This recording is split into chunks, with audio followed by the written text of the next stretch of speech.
friends, this is Grace and welcome to my channel. I know it's been a while since I have shared a process video, maybe about a week or so, and this is going to be posted after National Scrapbooking Day, but I thought I'd share with you some of the pages that I created for National Scrapbooking Day. Now, I had this big list of challenges that I wanted to join in, a lot of crops that was happening online that I wanted to join, but alas, we only have X amount of time during the day, so I was only able to make 5 pages. Actually, I'm only going to be able to show 4 pages because one of the pages that I created is going to be revealed on sometime in the beginning of June for my last design team page for Stick It Down challenge blog. So with that being said, let me share with you some of the things that I created. So the first one is this 8.5 by 11 page, and this is just a recipe page. Let me zoom out a little bit. And this one was created for a couple of challenges in May. I think it is for a sketch challenge, one challenge that called for flair, and a recipe challenge. I think the recipe is from scrapbook.com and it is part of their National Scrapbooking Day challenge. So that's what I did. I have these 3x5 pictures of some of the foods or dishes that I attempted to make in the summer of 2012. I was making new dishes or was trying out new dishes once a week, and I would post that on my blog and kind of share the recipe, but at the same time also share my thoughts on the recipe.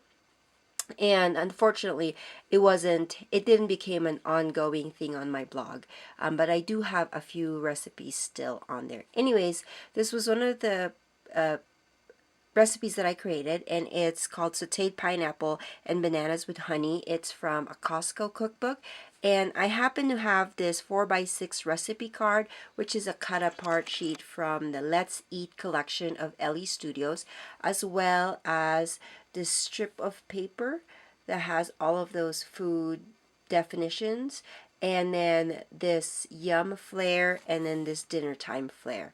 And then the rest of the papers is from Basic Gray.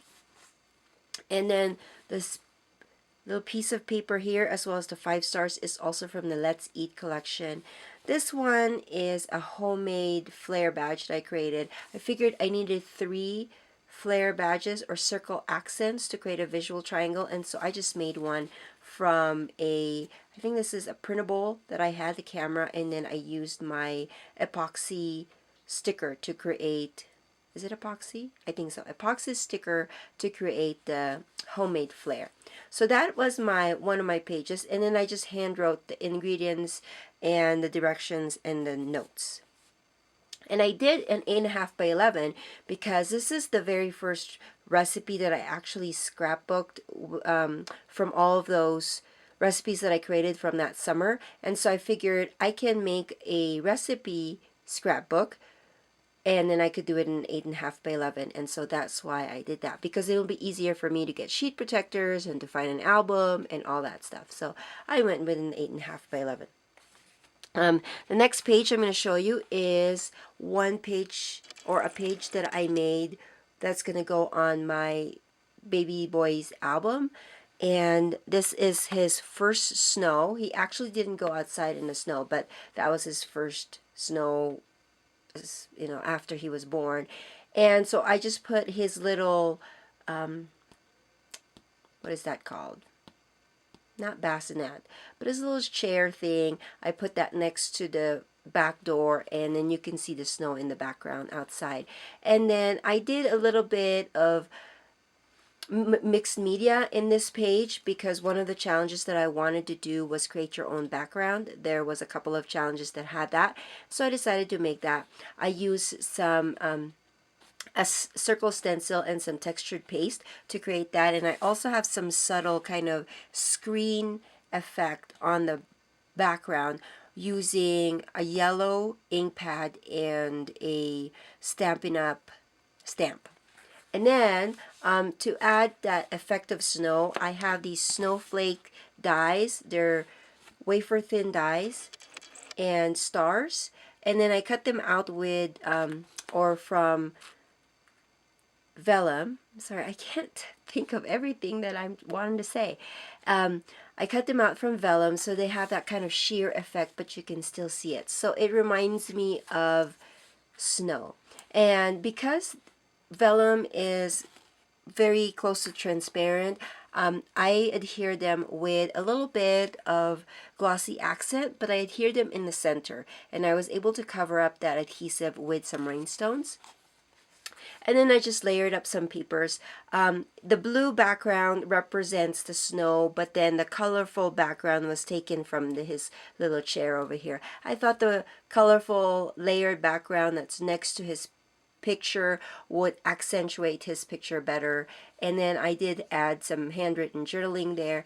And I had some ephemera items from the Wonder collection of crepe paper, and then I added that, creating kind of a diagonal from top left to bottom right design, and then my title.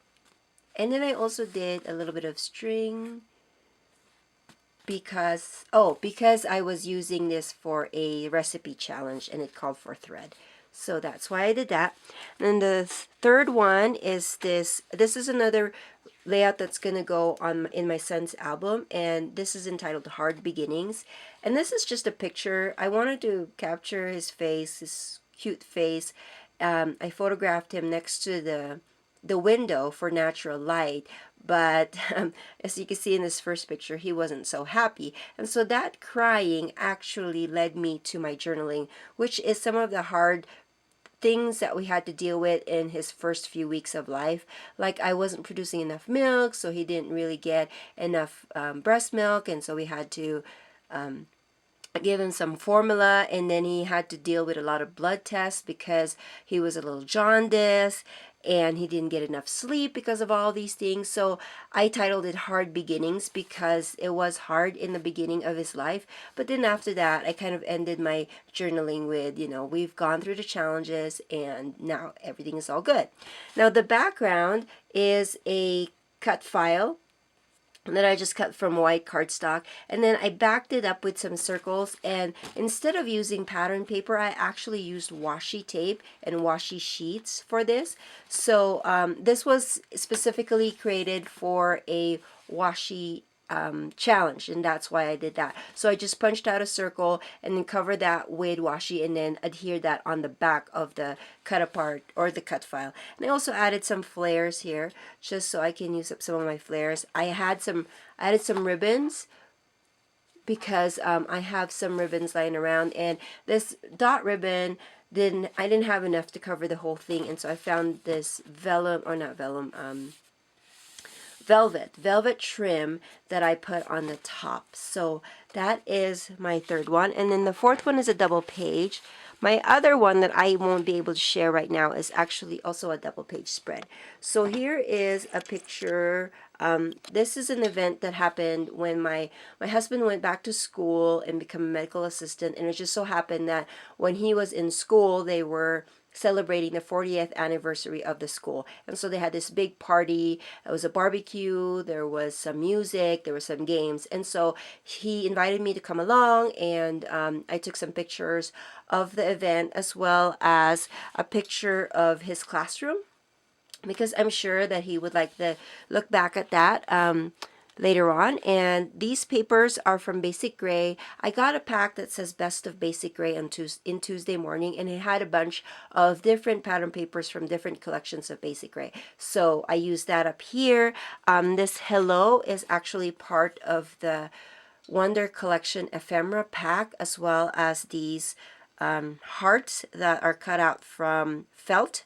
And then this was for a challenge using embellishments. And so to kind of spice up my embellishments, I added some I added some staples using my tiny attacher on the center of the hearts to kind of dress it up.